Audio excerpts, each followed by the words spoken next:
My brothers and sisters, in a world so full of noise where everyone is eager to be heard, to speak louder, to speak faster, we must ask ourselves, who then is truly listening?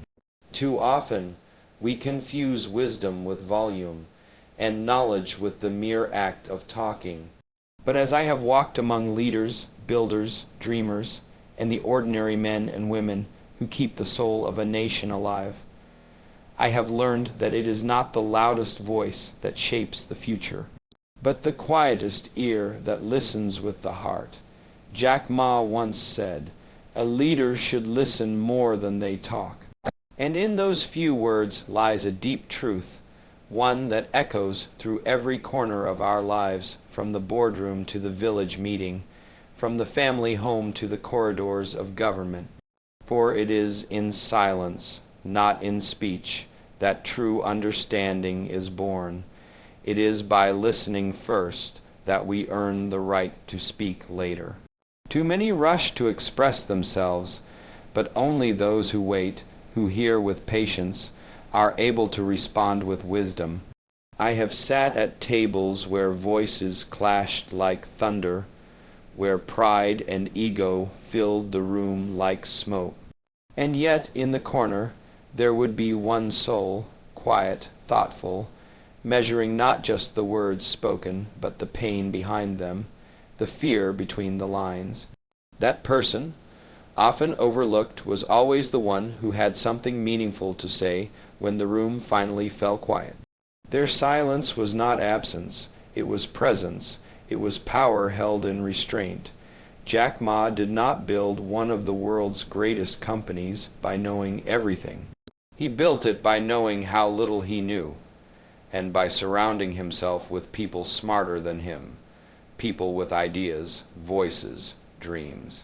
He listened to them not because it was a tactic, but because it was a truth.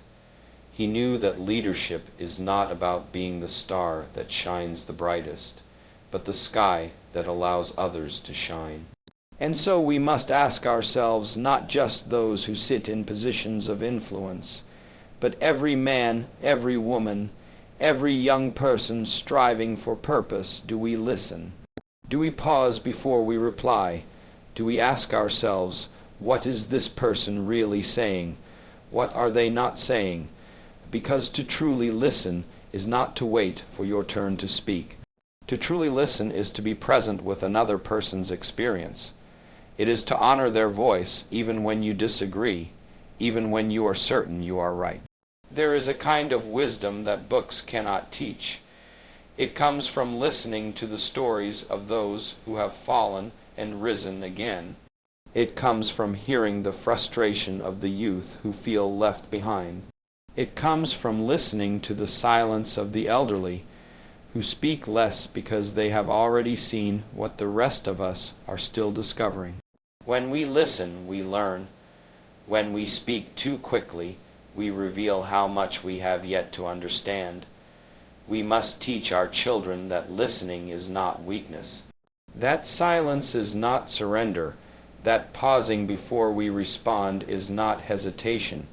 It is wisdom. Because when we listen, truly listen, we break the cycle of conflict. We replace assumptions with empathy. We choose peace over pride. There is a reason we have 2 ears but only 1 mouth. And yet, too often, we use them in reverse. Let us remember that it is through the act of listening that we earn the right to lead. That no voice is too small to matter, and no perspective is beneath our attention. The world does not need more noise. It needs more listeners, more people willing to slow down, open their hearts, and receive the truth of others. Not to argue, not to win, but to understand. For in understanding we find common ground, and from that ground we build something greater than ourselves. So I say to you today, let us not be afraid of silence. Let us honor it. Let us choose to listen not just with our ears, but with our hearts. Because when we listen, we give others the gift of being seen, of being known. And in return, we gain the rarest gift of all, wisdom. Let us begin there, my friends. There is a kind of strength that does not roar. It does not draw attention to itself, nor does it seek the praise of others. This strength lives in humility, the quiet courage to admit that we do not know everything, that we still have much to learn, that others may know better. Jack Ma spoke often about this.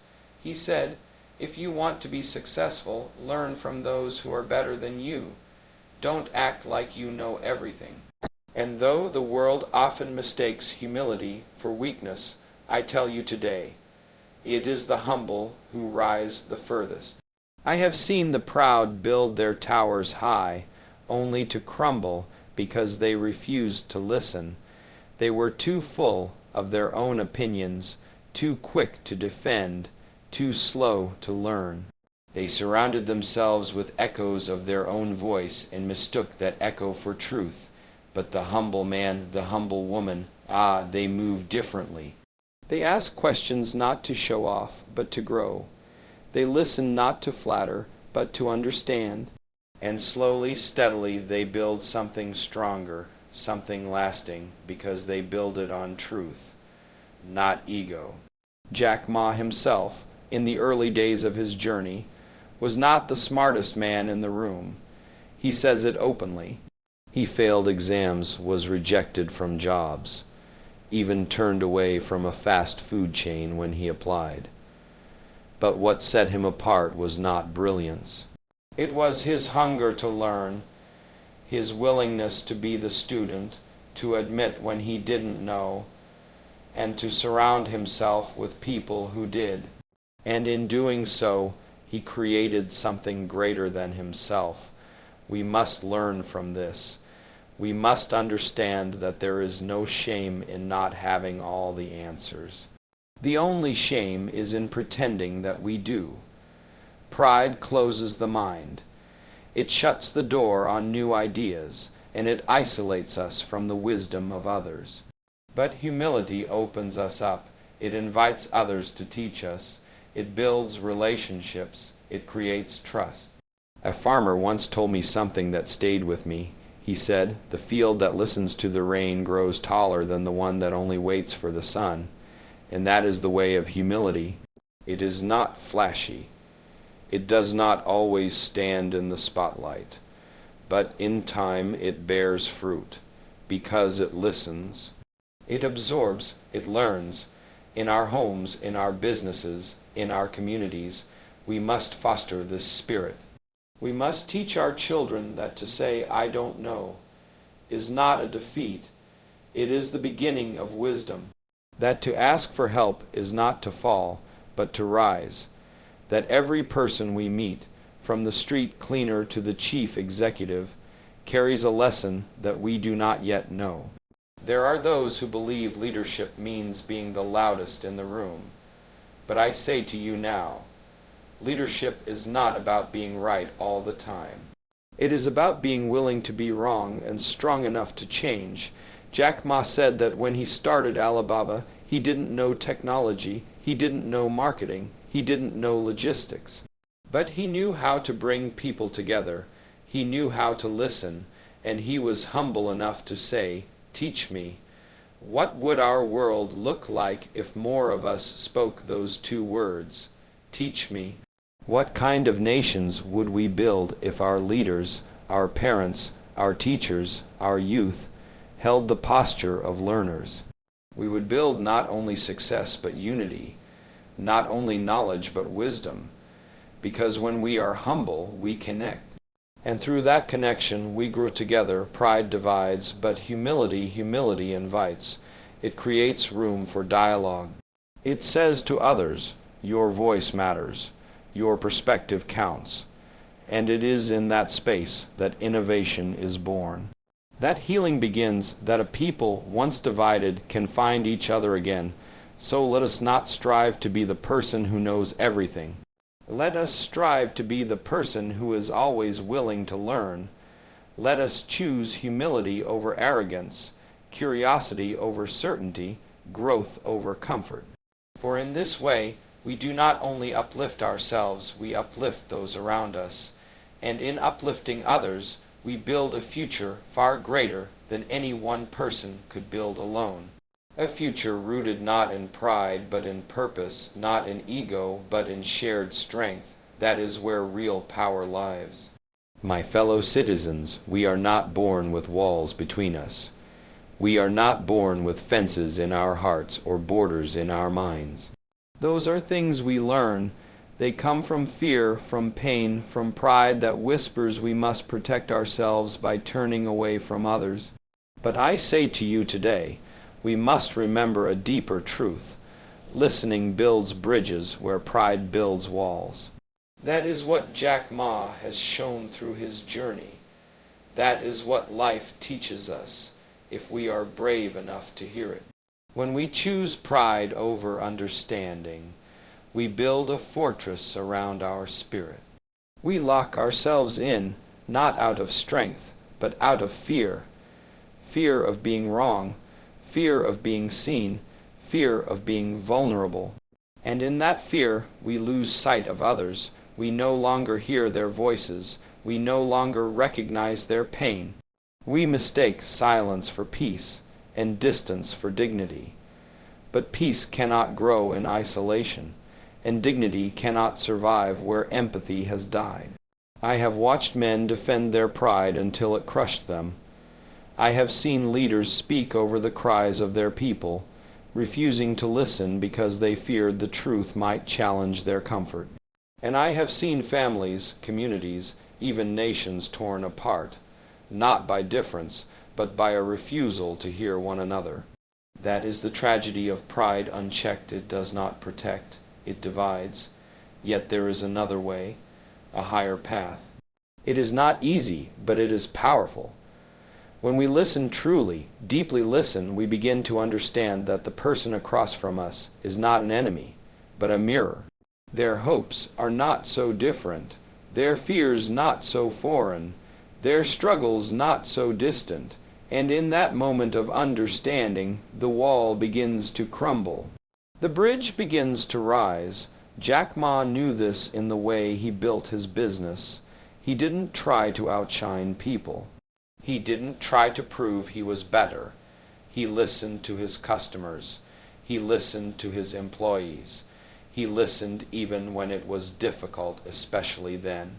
And what he created was not just a company. It was a network of people who felt heard, who felt valued. And that, my friends, is the foundation of any strong society. Listening is not about agreement. It is not about giving in.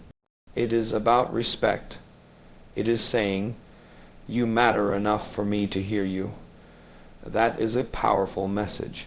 It transforms the atmosphere of a conversation. It turns conflict into connection. It says, "I see you." And when people feel seen, they no longer need to shout. They no longer need to fight to be heard. There is an old saying, a bridge is built by hands that reach toward each other. Listening is that first hand extended. It may shake, it may hesitate, but it reaches, and that reach is everything. It is the beginning of peace, the beginning of healing, the beginning of unity. Too many in this world today believe that power is found in the last word, the final blow, the loudest voice. But real power, true, lasting power, is found in the one who listens before they speak, the one who says, "Tell me your story, even if it challenges mine." That is not weakness. That is courage. That is leadership. We do not need more people shouting from behind their walls. We need more people building bridges with their ears, with their hearts, with their willingness to hear the stories that have gone unheard for too long. The young woman who feels invisible, the father who carries quiet burdens, the neighbor we have ignored because we assumed we already knew their truth. Let us be humble enough to sit with them, to listen, not to fix, not to impress, but to understand. When we listen, we humanize, we soften, we find our way back to each other. Pride may make us feel tall for a moment, but it is listening that raises us all together. It is listening that holds the power to unite what has been divided. to mend what has been broken, to restore what has been lost. Let us then choose the path of the bridge builder. Let us use our ears more than our voices, our hearts more than our pride. Because in every voice we hear, there is a story that matters. And when we truly listen, we discover that the distance between us was never as wide as we thought. My dear brothers and sisters, the world we live in is not just shaped by the loud and the visible. It is shaped, too, by the quiet moments that few notice. The decisions made in silence, the dreams born in solitude, the warnings that come not as shouts, but as whispers. The future, my friends, does not arrive like thunder. It creeps in softly, often unnoticed by those who are too busy speaking, too distracted by noise, too filled with certainty. Jack Ma reminds us that to understand what comes next, we must listen not only to people, but to time, to change, to the subtle rhythm of things not yet fully formed. There is a special kind of listening that goes beyond conversation. It is the listening of those who observe patiently, who read between the lines, who pay attention not just to what is said, but to what is emerging. These are the people who do not chase the present. They anticipate the future, because they have trained their minds and hearts to detect the early signs of change.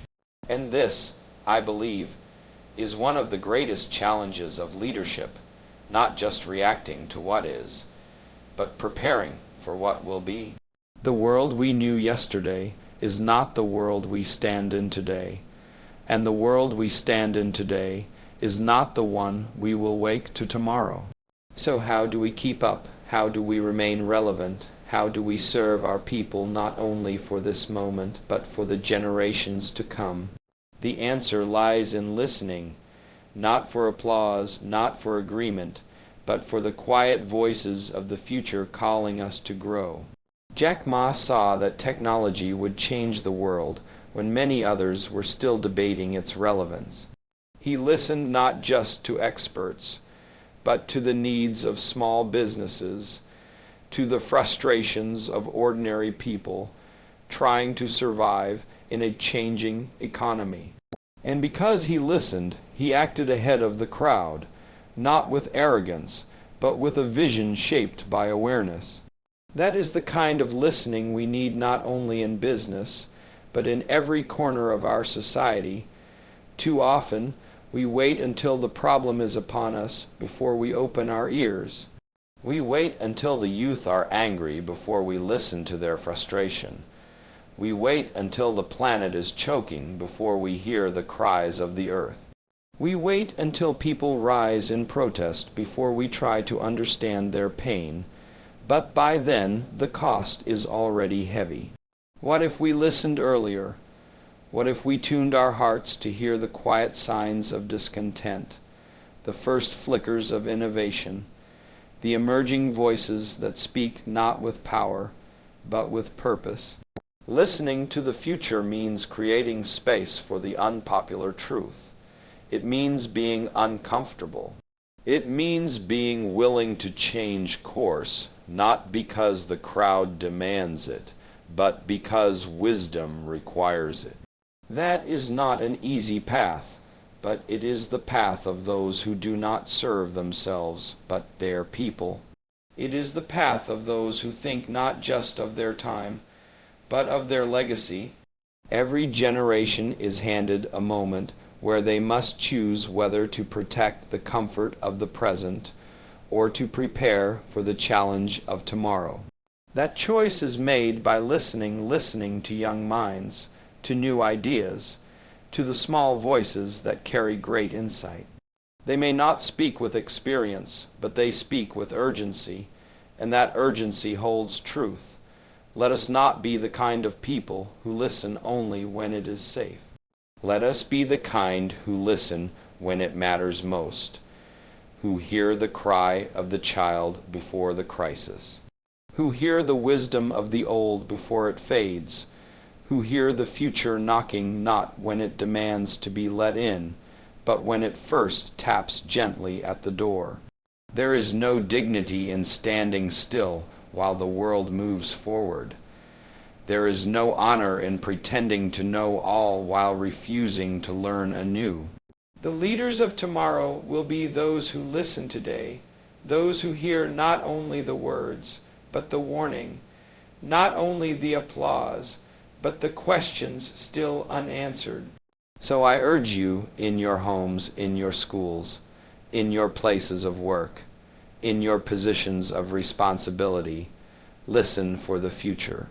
Make space for it, seek it, welcome it, because the future does not force itself upon the unwilling.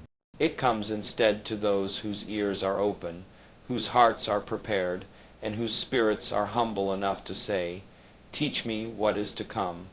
That is how we walk ahead with purpose.